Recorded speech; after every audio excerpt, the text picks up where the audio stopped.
আল্লাহ পাক কইব দুনিয়ার জগতে মানুষ চলতেছিল স্রোতের তালে তালে, সমস্ত সমাজ চলতেছিল স্কুল কলেজ ভার্সিটির দিকে, তুমি স্রোতের উল্টা চলতেছিলা। উল্টা মানুষজন সবাই চলতেছিল স্কুল কলেজ জেনারেল শিক্ষার দিকে, আর তুমি চলতেছিলা দ্বীনি শিক্ষার দিকে।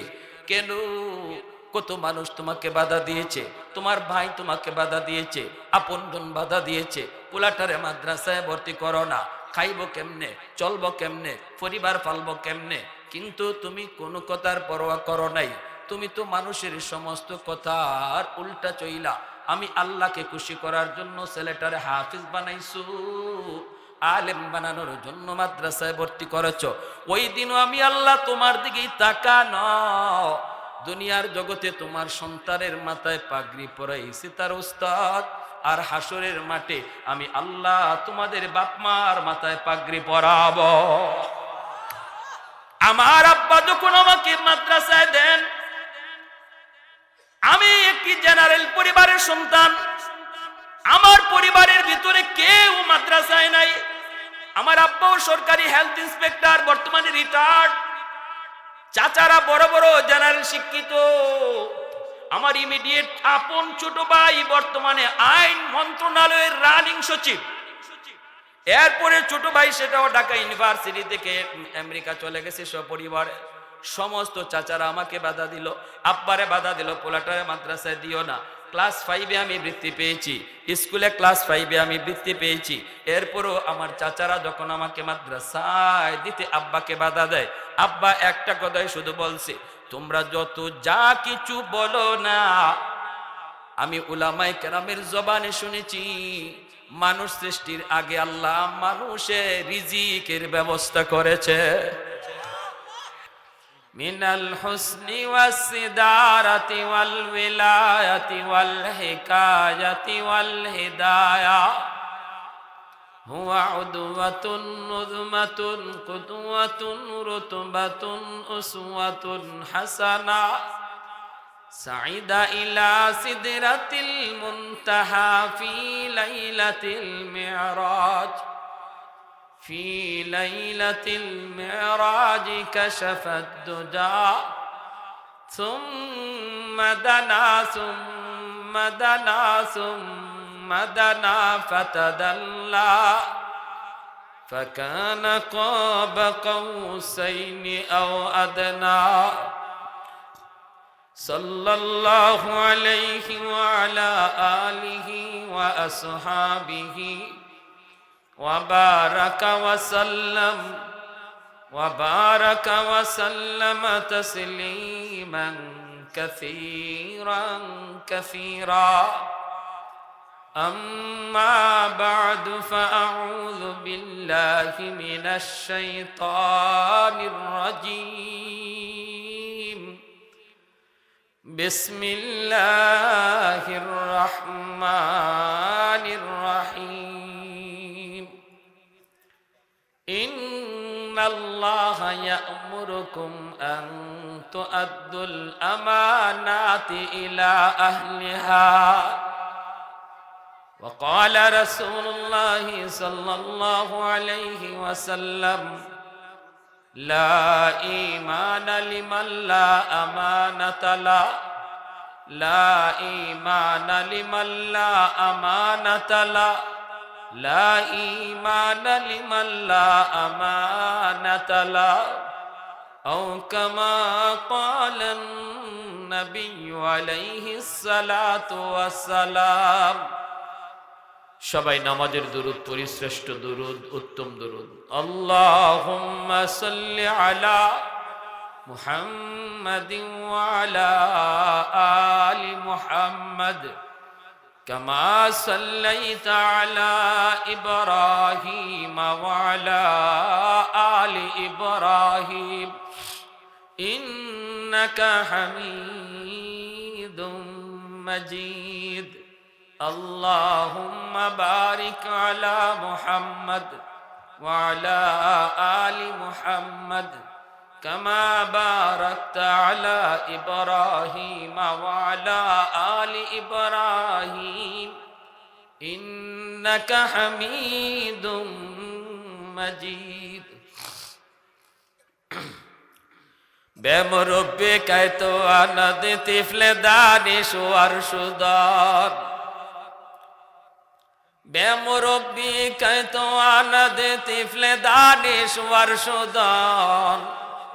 قطرة إن كان باشد بصدف گوهر شدن. روزا باید کشیدن انتظار بشمار.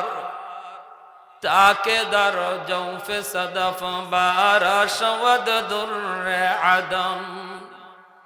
هفته باید که تایک مشت پوش از پشت مش. شاهد را حل گردد یا شهید را کفن. ماه باید که تایک نطفه از پشت رحم. صفدر خیزد به میدا یا عروس انجمن. سالها باید که تایک سنگ اصلی زافتاب. لال گردد در بدخشا یا عقیقندر یمن. دورها باید که تایک مرد صاحب دل شود. بایزید اندر خراسا یا اویس اندر قرن. লিফলেট কই কি ছোট পোস্টার দেন।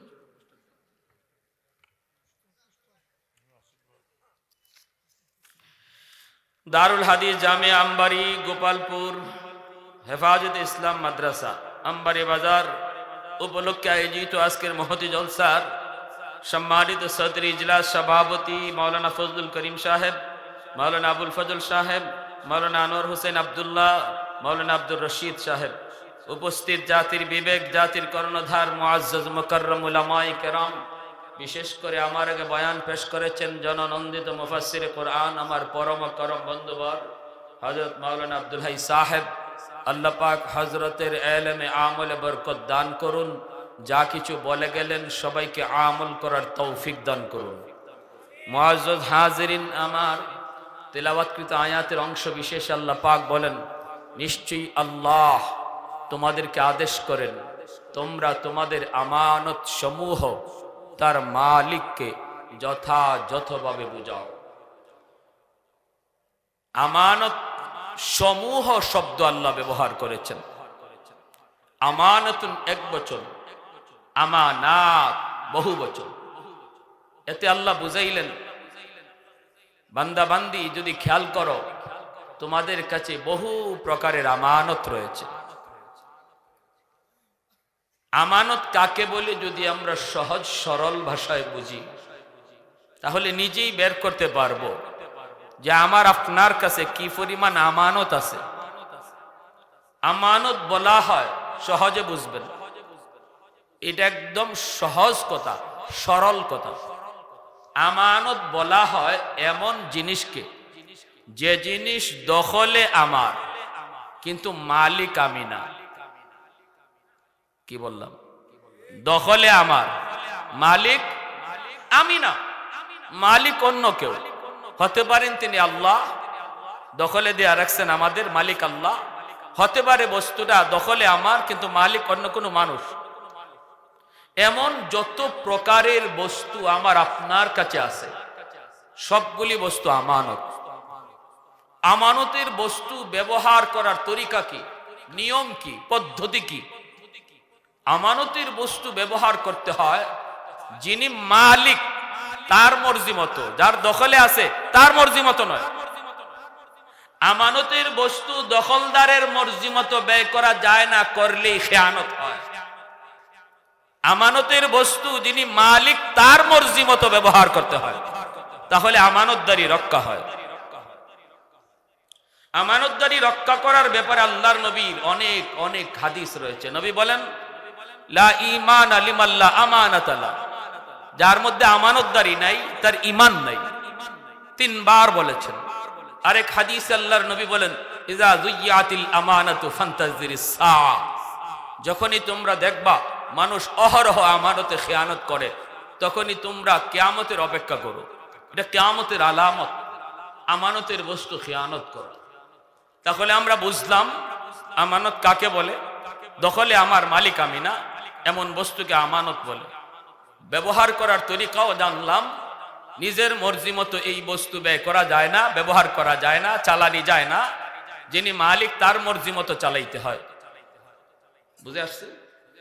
1 লক্ষ টাকা যদি ফ্যাক্টরির মালিক ম্যানেজারের কাছে রাখে, তাহলে কি ম্যানেজার নিজের খুশি মতো 1 লক্ষ ব্যয় করতে পারবে? মালিক যেভাবে লিস্ট করে দিবে, অমুকের 10,000 বেতন, অমুকের 5,000 বেতন, অমুকের 13,000, এভাবে যে লিস্টটা মালিক বইলে দিবে, ম্যানেজার তার লেখা মতোই টাকাটা ব্যয় করতে হবে। ঠিক না? এটা তো সহজে বুঝলাম। এবার আসুন, এমন কোন কোন বস্তু আমার আপনার কাছে দখলে আছে কিন্তু মালিক আমি না? সবার আগেই নজরে পড়ে আমার দেহ। এই দেহের মালিক আমি না আল্লাহ?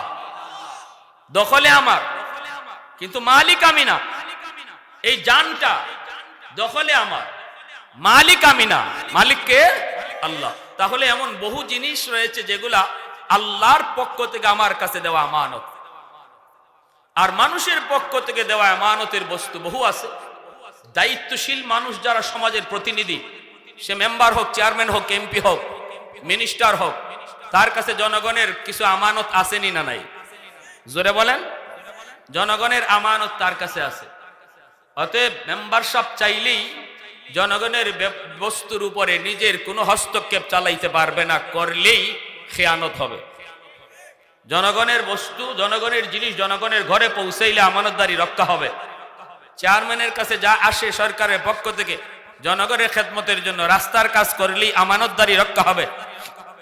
ব্যক্তিগত কাজে ব্যয় করলেই খেয়ানত হবে। আল্লাহর পক্ষ থেকে যেই সমস্ত জিনিস আমার আপনার কাছে আমানত, সর্বপ্রথম দেহ। এই জন্য এই দেহের উপরে নিজের সিদ্ধান্ত চলে না। দেহের কোনো অঙ্গ বিক্রি করা যায় না, কিডনি বিক্রি করা যায় না, চোখটা বিক্রি করা যায় না, বডি কাউরে দেওয়া যায় না। কিছুদিন আগে, কয়েক বছর আগে, বাংলাদেশের একজন লোক মৃত্যুর আগে বলেছিল যে আল্লাহ মানত না, যে বলতো দেয়ার ইজ নো গড, আল্লাহ বলতে কিছু নাই। সে বলছিল যে আমার মৃত্যুর পর আমার দেহটা মেডিকেলে দান করলাম। বলুন তো তার কথাটা ঠিক না বেঠিক? বেঠিক। কারণ সে যে বললো আমার দেহ আমি মেডিকেলে দান করলাম, দেহটা কি তার না আল্লাহ? আরো জোরে কর। তাহলে আমার দেহ বলার কোনো সুযোগ আছে? আমার জান বলার কোনো সুযোগ আছে? নাই। কেউ যদি বলে আমি আমার জান দিয়া দিব, অসুবিধা কি? অসম্ভব। জানের মালিক তুমি না, জানের মালিক আল্লাহ। এজন্য নিজের জানের উপরে নিজের সিদ্ধান্ত চলবে না। কেউ সুইসাইড যদি করে, আত্মহত্যা করে, এজন্য আল্লাহ এত নারাজ হয়। আল্লাহ এত নারাজ হয়, আল্লাহর মালিকানা হাত দিয়া দেয়। জানের মালিক আল্লাহ, আল্লাহর যখন মন চায় আল্লাহ নিবে। এই জান আল্লাহকে বুঝাইতে হবে। প্রত্যেকটা আমানতের বস্তু মালিককে যথাযথ বুঝাইতে হবে, এটা আল্লাহর নির্দেশ। এজন্যই যারা সুইসাইড করে, যারা আত্মহত্যা করে, এদের জানাজাটা পর্যন্ত সমাজের উলামায়ে কেরাম পড়াইতে পারে না, গণ্যমান্য লোক থাকতে পারে না। নিরিবিলি তারে দিয়া কোনো রকম কবরস্থ করো, আল্লাহ এত নারাজ হয় তার উপরে। ঠিক তেমনি ভাবে আমার আলোচনার বিষয় হলো সন্তান বাপমার কাছে আল্লাহর পক্ষ থেকে দেওয়া বহুত বড় এক আমানত। এজন্য সন্তানের মালিক আমি না, মালিক আল্লাহ। দখলে বাপমার। এই সন্তানের উপরেও বাপমার সিদ্ধান্ত চলে না, সিদ্ধান্ত চলবে যিনি মালিক তার। আমার সন্তানকে আমি কি পড়ালেখা করাবো, আমার সন্তানকে আমি কি কাপড় চুপড় পরাবো, আমার সন্তানকে আমি কি শোনাবো, আমার সন্তানকে আমি কি দেখাবো, এই সব কিছুর ব্যাপারে বাপমার কোনো সিদ্ধান্ত চলবে না। সিদ্ধান্ত চলবে যিনি মালিক, সে আল্লাহ। তাহলেই সন্তানের ব্যাপারে বাপমার আমানতদারি রক্ষা হবে। যেই সমস্ত বাপমা এই ক্ষেত্রে খেয়ানত করবে, সন্তানের উপরে নিজের মর্জি চালাবে, সন্তানের পোশাকের ক্ষেত্রেও নিজের মর্জি চালাবে, সন্তানকে কি শিখাবে কি দেখাবে এই ব্যাপারেও নিজের মর্জি চালাবে, আল্লাহর মর্জির পরোয়া করবে না, কিয়ামতের ময়দানে সন্তানের মামলায় আল্লাহর কাঠগড়ায় দাঁড়ায় থাকবে খেয়ানতকারী হইয়া। কি হইয়া? খেয়ানতকারী হইয়া সন্তান মামলা দিবে। রব্বানা আতিহিম দি'ফাইনি মিনাল আযাব ওয়ালআনহুম লানান কাবীরা। সন্তান বলবে মালিক আমি তো শিশু ছিলাম, আমি তো ছোট্ট বাবু, কিছু বুঝতাম না। কোন পড়া পড়লে পরে তোমাকে জানা যায়, কোন শিক্ষায় শিক্ষিত হলে পরকাল চেনা যায়, কোন শিক্ষায় শিক্ষিত হলে হালাল হারাম চেনা যাইতো। আমি তো শিশু ছিলাম, আমি বুঝতাম না। বুঝতেন আমার মা, বুঝতেন আমার বাবা, কেন তারা আমাকে ওই শিক্ষা দিল না, কেন তারা আমাকে ওই পড়া পড়াইল না। আজ আমি যদি জাহান্নামী হই, আল্লাহ জাহান্নামে আমাকে যেই পরিমাণ শাস্তি তুমি দিবা, আমার বাপ মাকে ডাবল শাস্তি দাও, নাউজুবিল্লাহ। সন্তান কইব, মালিক কোথায় আমার মা, কোথায় আমার বাবা, ওদেরকে ডাকো।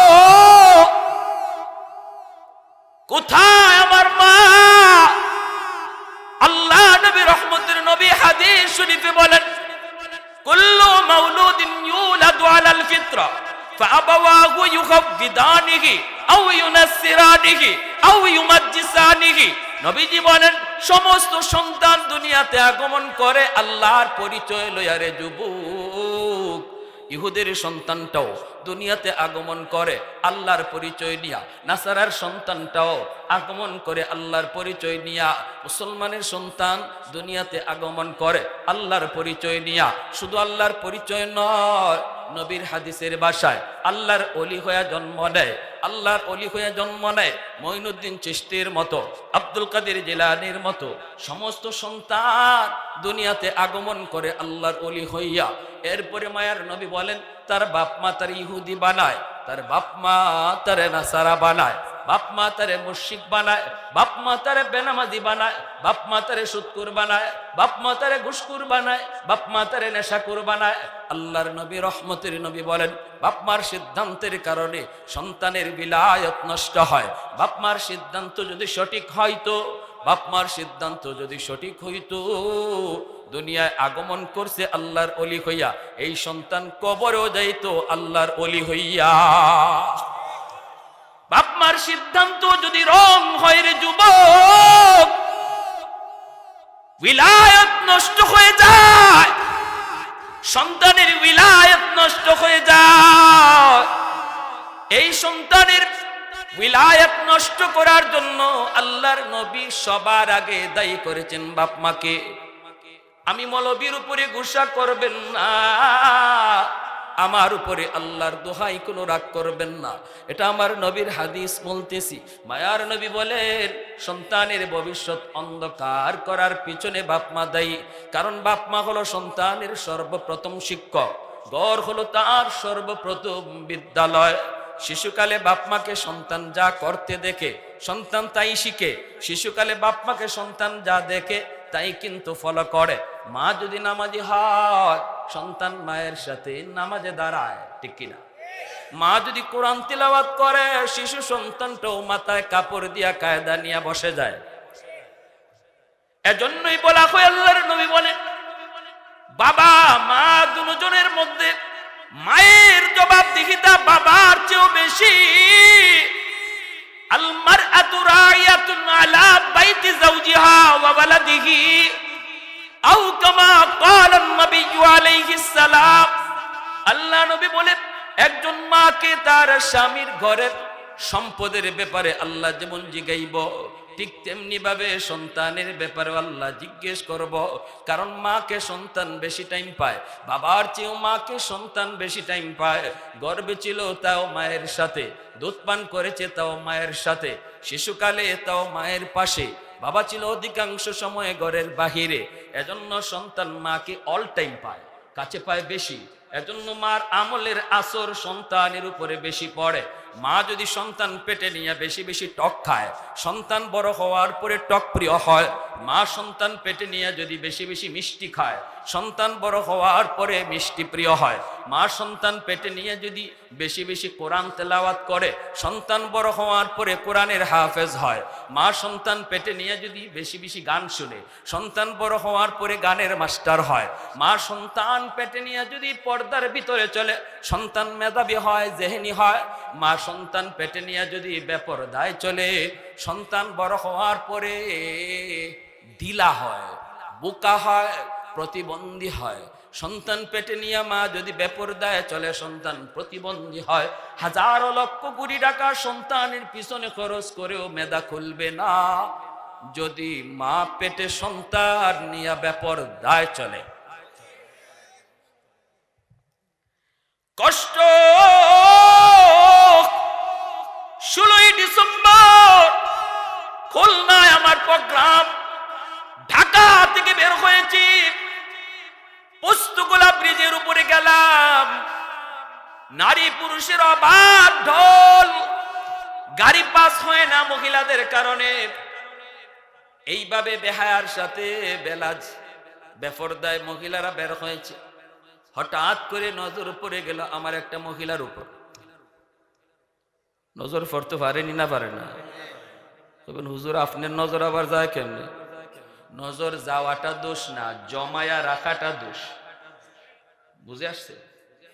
জমায়া রাখা দোষ, নজর যাওয়া দোষ না। নবী কয় নজর পড়ছে সাথে সাথে নজরটা ফিরায় নাও। আমারও নজরটা পড়ছে, সাথে সাথে ফিরায় নিছি, কিন্তু অবাক হয়েছি। অবাক, মহিলার দিকে চাইয়ে আমার ভয় লাগছে। তার বডির কন্ডিশনে কয় তার গর্ভের সময় খুব কাছে, সারা শরীর ফুলে গেছে। বডির কন্ডিশনে কয় সন্তান হয়তো কয়েকদিনের ভিতরে এই দুনিয়াতে আসবে। এমন একটা মা বেপরদায় 16ই ডিসেম্বরে রাস্তায় বের হয়ে সেলফি তুলে। এই পেটের সন্তান আব্দুল কাদের জিলানী হইব, মঈনুদ্দিন চিশতি হইব, এরশাদ শিকদার আর কালা জাহাঙ্গীর? গন্ডগোল কোথায়? সমাজ এতটা নষ্ট হয়েছে কোন কারণে? গোড়ায় হাত দেন, গোড়ায়। গাছের উপরে পানি ঢাললে কোনো লাভ নাই। যেই সময়ে চারা গাছে পানি দরকার ওই সময়ে পানি দিলে গাছের উপকার। গাছ যখন বড় হয়ে যায় বালতির বালতি পানি ঢাললেও কোনো লাভ হইতো না। শিশু মানুষ, শিশু বাচ্চাটা শিশুকালে তার পানি দেওয়া প্রয়োজন। এই সময়টাতেই তারে যা শেখানো হয়, যা দেখানো হয়, যা বোঝানো হয়, মরণ পর্যন্ত এর আসর থাকে। শিশুকালেই যদি তারে কোরআন শেখানো হয়, শিশুকালেই যদি কোরআন শিক্ষা দেখানো হয়, শিশুকালেই যদি তারে নামাজের দৃশ্য দেখানো হয়, শিশুকালেই যদি পর্দা করার দৃশ্য দেখানো হয়, ঘরের ভিতরে যদি কোরআন তেলাওয়াতের আওয়াজ শোনানো হয়, এই ছেলে যদি কলেজেও যায়, এই ছেলে যদি ভার্সিটিতেও যায়, বেনামাজি হবে না, কোরআনের বিরুদ্ধে বলবে না, আলেমদের বিরুদ্ধে বলবে না, আল্লাহর সৈনিক হবে ঢাকা ইউনিভার্সিটির বাংলা বিভাগে। এজন্য শিশুকালটা হলো বাচ্চাদের অনেক গুরুত্বপূর্ণ একটা সময়। আমরা মা বাবারা অনেকেই অবহেলা করি শিশুকালটাতে, মনে করি শিশু বাচ্চা বুঝে না। আরে বুঝে না, অসুবিধা কি? যে কয় বুঝে না, আল্লাহ নবীর হাদিসের ভাষায় এই বাপে বুঝে না, ফুলায় বুঝে। ওই যে বাপ মা কইতেছে শিশু বাচ্চা বুঝে না, পড়াইলাও। আরে ছোট মাইয়া ফ্যান একটা গেঞ্জি পরাইলে অসুবিধা কি? ছোটই তো মায়া, তো ছোটই একটা শর্ট প্যান্ট পরাইলে অসুবিধা কি? এই শর্ট প্যান্টের আসর, এই গেঞ্জির আসর মেয়েটা বড় হইলেও তার কলিজায় থাকবে। আর যদি শিশুকালেই তার এইরকম পায়জামা পরান আর লম্বা হাতার জামা পরান, বড় হওয়ার পরে বুরকা পরো, বাবার বলতে হবে না, তার কলিজার ভিতরে ইসলামী পোশাক বসে যাবে। পাথরে খোদাই করে লিখে দেওয়া হয়। শিশুকালে যা শেখানো হয় বড় হওয়ার পরে পাথর শক্ত হয়ে যায়, এটাতে লিখতে চাইলেও লেখা যায় না। এজন্যই শিশুদের কান অডিও রেকর্ডার, চোখ ভিডিও রেকর্ডার। শিশুকালে বাচ্চা চোখ দিয়া ঘরে যা দেখবে সব চোখে রেকর্ড করে রাখবে। শিশুকালে বাচ্চারা কান দিয়া যা শুনবে সব রেকর্ড করে রাখবে। এজন্য অবুঝ বাচ্চাটার সামনে স্বামী স্ত্রীর বৈধ সম্পর্ক, গোপনীয় বৈধ সম্পর্ক করাও শরীয়তে নিষেধ। যদিও শিশু বুঝে না, তবুও তার সামনে বাপমার এই বৈধ গোপন সম্পর্ক করাটা নিষেধ। কেন? যদিও বাচ্চা বুঝে না, কিন্তু চোখ দিয়া যা দেখবে এটা তার চোখের মধ্যে সারা জীবন রেকর্ড হয়ে থাকবে। কেন? এজন্য আল্লাহ নবী বলেছেন, সাবধান, বাপমার সিদ্ধান্ত যদি সঠিক হয় সন্তানের ভবিষ্যৎ আলোকিত হবে। আর আপনাদের দিকে খেয়াল কইরেই উলামায়ে কেরাম, বর্তমান যুগের উলামায়ে কেরাম মাদ্রাসার মধ্যে স্কুলের সিলেবাস ঢুকাইছেন। ক্লাস 5 পর্যন্ত স্কুলে যে অঙ্ক ইংরেজি পড়ানো হয়, মাদ্রাসায়ও সেই একই সিলেবাস ঢুকানো হয়েছে, যেন যে বাবা সন্তানকে ডাক্তার বানাতে চায়, ইঞ্জিনিয়ার বানাতে চায়, প্রফেসর বানাতে চায়, শরীয়ত নিষেধ করে না, আমরাও নিষেধ করি না। সব যদি মুফতি মুহাদ্দিস হয়ে যায়, ডাক্তার ইঞ্জিনিয়ার হবে কে? বানান, করান, কিন্তু মনে রাখবেন সন্তানের বড় পরিচয় ডাক্তার নয়, সন্তানের সবচেয়ে বড় পরিচয় হলো মুসলমানের সন্তান। এজন্য শিশুকালেই তারে মুসলমানই শিখাইতে হবে। আর এই মুসলমানই শিখানোর জন্যই উলামায়ে কেরাম গোটা মুসলিম উম্মার জন্য শিশুদের লেখাপড়া যেন মাদ্রাসা দিয়া শুরু হয়, এজন্য মাদ্রাসায় স্কুল কলেজের সিলেবাস ঢুকাইছে, অঙ্ক ইংরেজি ঢুকাইছেন। মুসলমানের সন্তান যেন তার জীবনে লেখাপড়া মাদ্রাসা দিয়ে হয়। আপনি 5 বছর পর্যন্ত নুরানি মাদ্রাসায় পড়ান, এরপরে যদি আপনি চান যে তারে আর মাদ্রাসায় পড়াবেন না, কোনো অসুবিধা নেই, আমরা বাধা দিব না। আপনি স্কুলে ভর্তি করেন, ছেলেটা বেনামাজি হবে না, ছেলেটা কোনো দিন বেনামাজি হবে না, কলেজে গেলেও সে বেনামাজি হবে না, বাপ মার সাথে বেয়াদবি করবে না, উলামায়ে কেরামের সাথে বেয়াদবি করবে না, কোরআনের বিরুদ্ধে কথা বলবে না। কারণ 5 বছর তারে মাদ্রাসায় পড়াইয়া ইসলামের মৌলিক জ্ঞান, আল্লাহর মহব্বত, ইসলামের মহব্বত তার কলিজার ভিতরে ঢুকায় দেওয়া হয়েছে, ঠিক কিনা? খালি মক্তবে 1 ঘন্টা পড়াইয়া বাপ মার হক আদায় হবে না, বাপ মার জিম্মাদারি আদায় হবে না। ভালো করে মনে রাখেন এই কথাটা। যারা বাপ মা আমরা মনে করি যে আমি বাচ্চা যেমন আল্লাহর কাছে, সন্তান আমার বিরুদ্ধে মামলা দিতে পারবে না, আমি মক্তবে পড়াইতেছি 1 ঘন্টা শিশুকালে। মক্তবে পড়ান, আমি নিষেধ করি না, কিন্তু মক্তবে পড়ানির দ্বারা মুসলমানি শিক্ষা হয় না। কেমনে হইব? 1 ঘন্টা পড়াইলে 200 ছাত্ররে হুজুর একজনে পড়ায়, হে পড়া দিব কখন আর নিব কখন? বাচ্চা গরিব কিলা কিলিয়ার গুসাগুসি সামলাইতেই তো তার 1 ঘন্টা যায়। এটা আমরা যারা মা বাবা আছি আমরাও জানি মক্তবে যে কেমন পড়াটা পড়তেছে। এমনও বহু মা আছে বলে যে ধরো রান্না বাড়া করতে পারতেছি না, খালি জ্বালায়, দে মক্তবে ফাটাই দে, কিলা কিলি যা আছে মক্তবে গিয়ে করো। ঘরের যন্ত্রণা থেকে বাঁচার লাগি মক্তবে ফাটায়। এজন্য মক্তবে ফাটাইবেন, কিন্তু মনে রাখবেন জিম্মাদারি আদায় হবে না। জিম্মাদারি আদায় করতে হলে আমার সন্তানের লেখাপড়ার শুরু যেন মাদ্রাসা দেওয়া হয়। পারবো না ইনশাল্লাহ? অসুবিধা আছে? আর যদি আপনি সন্তানকে ডাক্তার না বানিয়ে মুফতি মুহাদ্দিস বানাতে চান, আল্লাহর গোলাম, তাহলে তো নূরুন আলা নূর, নূরুন আলা নূর। দুনিয়ার জগতে একজন সন্তান যখন হাফেজে কোরআন হয়, সন্তানের মাথায় পাগড়ি পরায় তার ওস্তাদ, সন্তানের মাথায় পাগড়ি পরায় এলাকার মানুষ। কিন্তু আল্লাহ পাকের কুদরতি নজর ওই হাফেজে কোরআনের বাপ মার দিকে থাকে। আল্লাহ পাক রব্বুল আলামিন কিয়ামতের ময়দানে এই বাপ মার জন্য আল্লাহ মুকুট নিয়ে দাঁড়ায় থাকে। সমস্ত হাসরবাসী দেখতে পায় আল্লাহ কার জন্য জানি অপেক্ষায় দাঁড়ানো। হাতের মধ্যে আল্লাহ পাকের মুকুট। মান কারা আল কোরআন ওয়া আমিলা বিমা ফিহি উলবিসা ওয়ালিদাহু তাজান ইয়াউমাল কিয়ামা দাউহু আহসানু মিন দাউইশ শামস। ভাইরা বন্ধুরা, আল্লাহর নবী রহমতের নবী বলেন, নবীর বাপ মারও আল্লাহ কিয়ামতের ময়দানে তালাশ করবে না, কিন্তু একজন হাফেজে কোরআন আর আলেমের বাপ মাকে আল্লাহ তালাশ করবে। আল্লাহ পাক কইব, দুনিয়ার জগতে মানুষ চলতেছিল স্রোতের তালে তালে, সমস্ত সমাজ চলতেছিল স্কুল কলেজ ভার্সিটির দিকে, তুমি স্রোতের উল্টা চলতেছিলা, উল্টা। মানুষজন সবাই চলতেছিল স্কুল কলেজ জেনারেল শিক্ষার দিকে, আর তুমি চলতেছিলা দ্বীনি শিক্ষার দিকে। কেন? কত মানুষ তোমাকে বাধা দিয়েছে, তোমার ভাই তোমাকে বাধা দিয়েছে, আপনজন বাধা দিয়েছে, পোলাটারে মাদ্রাসায় ভর্তি করো না, খাইবো কেমনে, চলবো কেমনে, পরিবার পালবো কেমনে। কিন্তু তুমি কোনো কথার পরোয়া করো নাই, তুমি তো মানুষের সমস্ত কথার উল্টা চইলা আমি আল্লাহকে খুশি করার জন্য ছেলেটারে হাফিজ বানাইছো, আলেম বানানোর জন্য মাদ্রাসায় ভর্তি করেছ। ওই দিনও আমি আল্লাহ তোমার দিকেই তাকানো।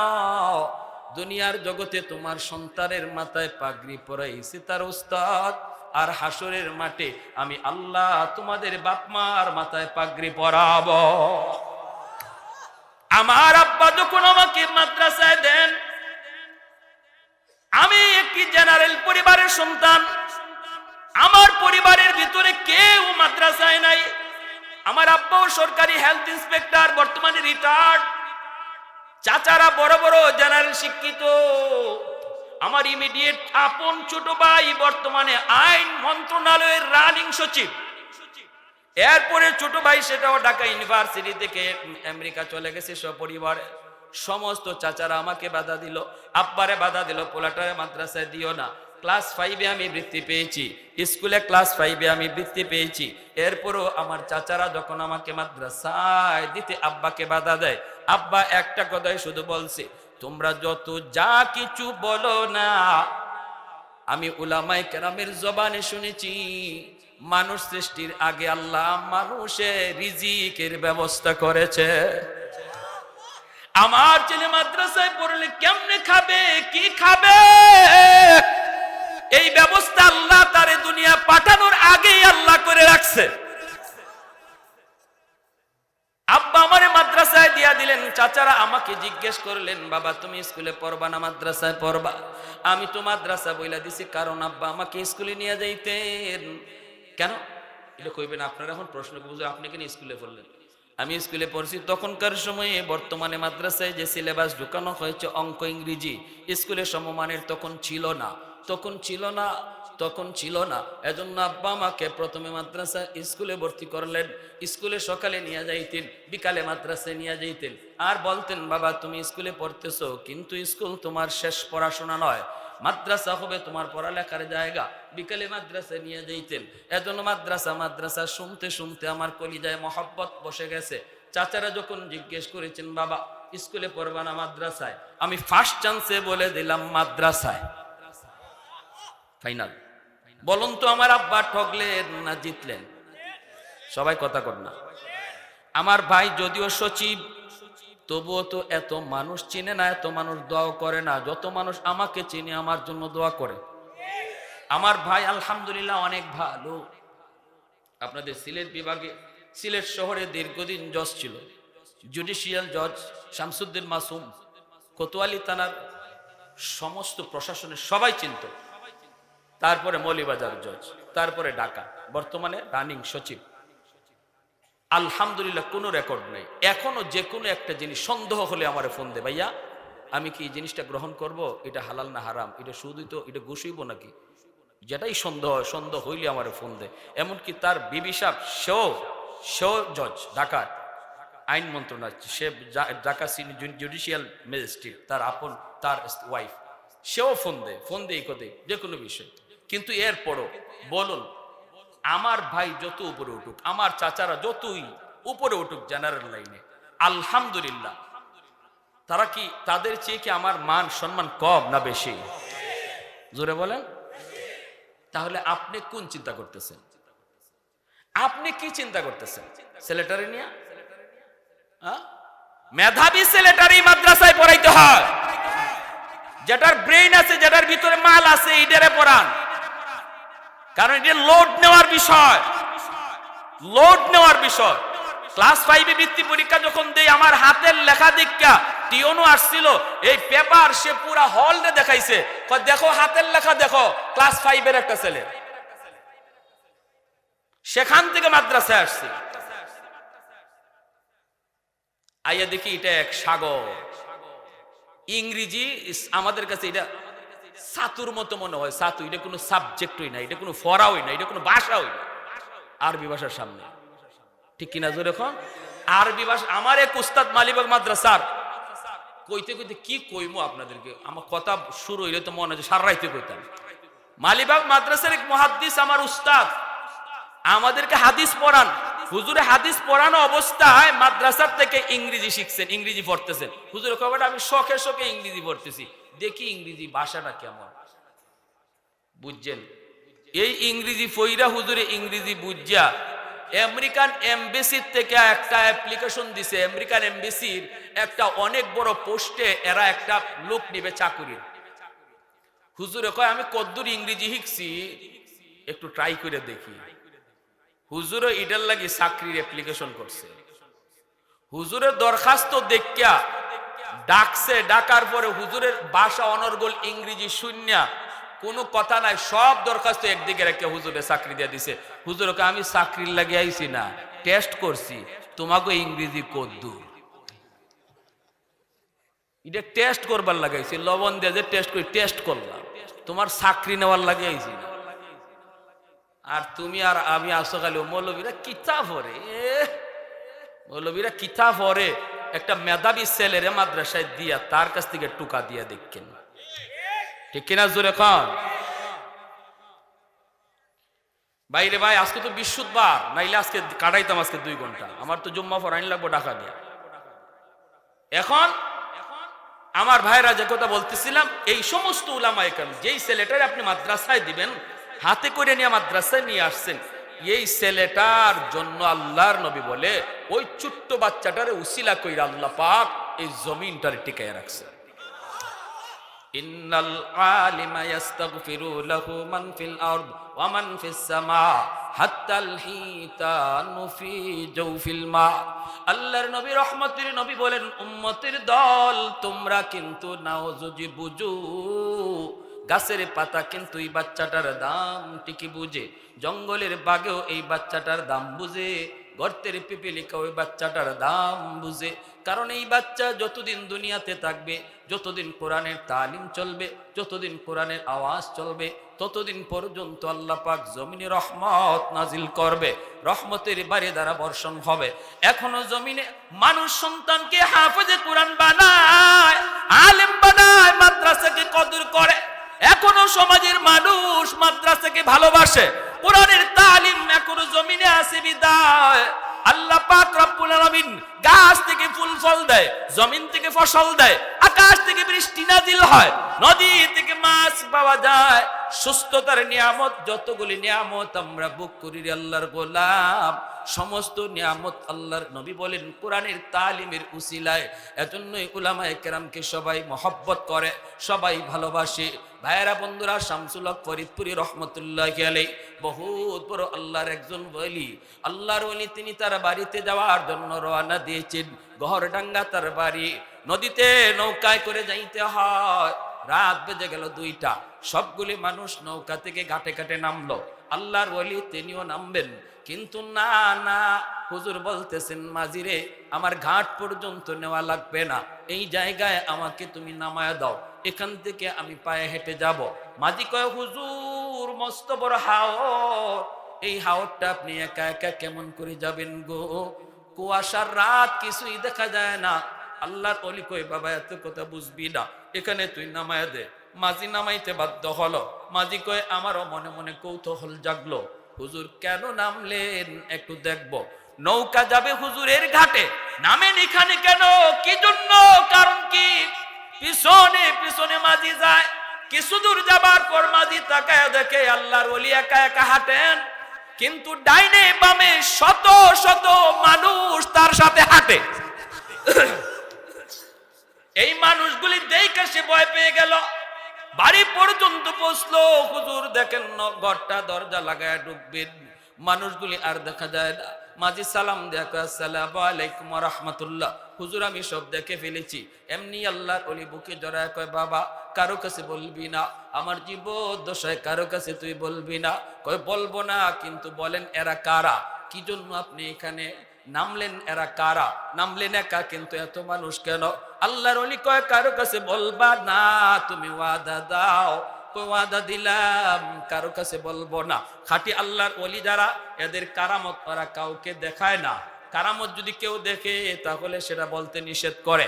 কারামতের কথা আল্লাহর খাঁটি ওলিরা নিজের মুখে বলেও না। বেজাল যেখানে আছে এখানেই শুধু সাইনবোর্ড, নাম খুঁজে পাওয়া যায় না, খালি লকব আর লকব, এটা বুঝবেন বেজাল। আশিক রাসূল, মাহবুবে খুদা, গাউসে হামদানি, কুতুবে রব্বানি, সারা শরীরে সুলকানি, এই বেটার নাম কই? কয় নাম দিয়ে কি করতে, টাইটেল দেখোস না, টাইটেল দেখোস না। আর খাঁটি আল্লাহর ওলিরা সহজ সরল, শেখে কাতিয়া রাহিমাহুল্লাহ, আমিনুদ্দিন, এভাবে নাম কি? আমিনুদ্দিন।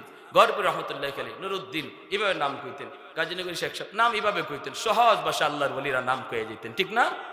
কেউ কোনো লোকবুক পাইতো না, লোকবুক পাইতো না, লোকবুক পাইতো না। হুসাইন আহমদ মাদানী রহমতুল্লাহ আলাইহি, কুতবুল আলম সৈয়দ হুসাইন আহমদ মাদানী রহমতুল্লাহ আলাইহি, ওনাকে দেখো এক লোকে এইরকম ভাবে খালি কইতো কয়ে দিমু, কইয়া দিব, বাতা দেউঙ্গা। হুজুরে মানুষ সব ঠেলাইয়া এই লোককে আইয়া বুকে জড়াইয়া ধরতেন। এরপরে মানুষে জিজ্ঞেস, এই বেটা তুই কিতা খালি হুজুরে দেখলি খালি কইয়ে দিব, কইয়ে দিব, কিতা কই দিবে, কইতাম না। আর এটা কোন বেতালো হল্লা, খালি কইয়ে দিব, আমরা জিগেলে কইতাম না, কিতা কইতে না, কইতাম না। আল্লাহর ওলি কুতবুল আলম মদনী রহমতুল্লাহি আলাইহি যখন ইন্তেকাল করছেন, তখন মানুষ কয় কিতা বেটা, কই অখন কইমু, আওয়া অখন কইমু। আমি গঙ্গু এক বাড়ির পাশ দিয়ে একবার রাত বাজে 3টা যাইতেছি, আর দেখি এই ঘরের মাঝে জিকিরের আওয়াজ। তো আমি কান লাগাইলাম, দেখি ঘরে একজন মানুষ জিকির করতেছে। একটু পরে দেখি এই জিকিরের তালে দরজা জানালা চৌকাঠ সব জিকির করতেছে। আমি ডরাই গেছি, আমি পাশে এক জায়গায় দাঁড়ায় রয়েছি। কেডা আল্লাহর ওলি, কেডা যার সাথে জিকির করতেছে, ঘরের চৌকাঠ জানালা সব কিছু, তারা একটু দেখা লাগবো। আমি পাশে দাঁড়ায় রয়েছি, দেখি ফজর আজান হচ্ছে, দরজা খুললে যিনি বের হইতেছেন তিনি কুতবুল আলম শাইখুল ইসলাম আল্লামা হুসাইন আহমদ মাদানী রহমতুল্লাহ। আমি যে দেখছি বলে হুজুরে দৌড় দিয়ে আমার বুকে জড়াই ধরছেন। বাবা তুই কুস্তা দেখছো? সব দেখছি। আল্লাহর দোয়াই তুই কেউ কাছে কইতে না, ঠিক আছে কইতাম না। কতদিন পর্যন্ত? আমার জীবদ্দশায়, আমি মরার পরে যদি খোঁজ কইস, কিন্তু আমার জীবিত থাকতে কারো কাছে কইস না, নেন কথা দিলাম, অসুবিধা নেই। এরপর থেকে যে হুজুরের প্রতি আমার ভক্তি ভালোবাসা বাড়ছে। আমি যখনই শুনতাম কুলু এলাকায় মদনী আইছেন, আমি পাগল হয়ে যাইতাম। ওখন যাইতাম তো যাইতাম, দেখা করতাম কেমনে, তোমরা মেসা বগলতে যে ভাই বীর দিয়া তাকো হুজুর রে, আমাকে মতো সুকুম্বুদায় দারো যাইবার সময় নিয়ে আছে, দারো যাইবারই সুযোগ নাই। আমার তো হুজুরের সাথে আপ মিলাইতাম, বড় শখ, বুক মিলাইতাম কেমনে, তোমাকে ঠেলায় তো যাইতে পারি না। এজন্য একটা কৌশল লইছিলাম, দূরে থেকে মনে মনে ভাবতাম যে আমার দাওয়ান লাগতো না হুজুরে, আমার দ্বারা আনবার ব্যবস্থা করি। দেখলেই কইতাম কইয়া দিব, এক ওষুধেই খাম। যখনই খালি তাই দেখতাম আমার, আর আমি কইতাম কইয়া দিব, তখনই তোমরারে ঠেলাইয়া হুজুরে দৌড়ে আইয়া আমার বুক দা জড়াইয়া ধরত।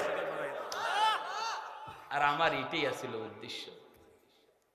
আল্লাহু আকবার। এজন্য খাঁটি আল্লাহর ওলিরা এদের কারামত কারো কাছে বলে না।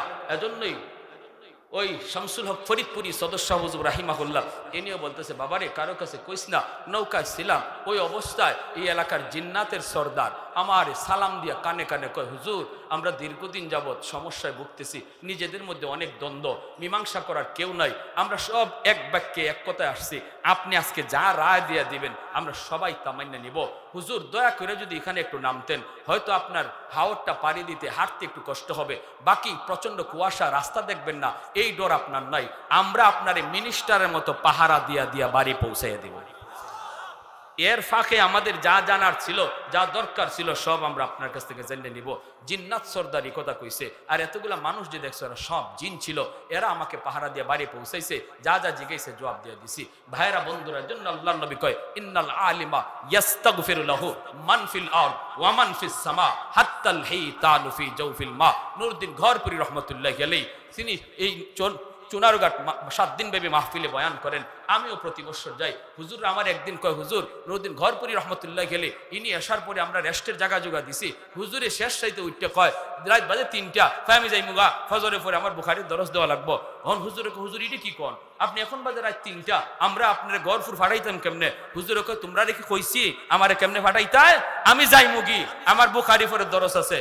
এখন আমরা আর সাহস নাই কেউ কিছু কইতাম, লাঠি লিয়া হুজুরে বাইরে গেছেন, আমরা উস্তাদ হলো হুজুরের পিছনে পিছনে আইছি, রাস্তা পর্যন্ত আইলাম, শুন শান নীরবতা, কিছুই নাই। হুজুর যাইবেন কেমনে? আমরাও পিছনে দাঁড়ায় কাঁপতেছি।